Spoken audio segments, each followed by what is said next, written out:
Hello guys, আসসালামু আলাইকুম। This is Sohan. Welcome তোমরা সোহান দেখছিলেন তো? কেমন আছো তোমরা?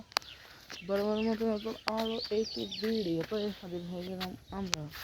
তো এখন আমরা ভিডিও করতেছি। আমরা এখন এসে গেছি পটি আমার নানুর বাড়ি। এখানে অনেক সুন্দর একটা ভিডিও আপনাদের দেখাবো।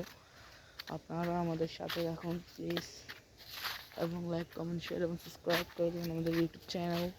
অনেক দিন পর একটা ব্লগ বানাইতেছি, তো অনেক প্যারা নিয়ে আসছি এখানে। আপনারা ভিডিওটা দেখেন, আপনারা পাগল হয়ে যাবেন। আমি আপনাদের সুন্দর করে ভিডিও করে দেখাবো। পটি এলাকা অনেক সুন্দর, দেখেন।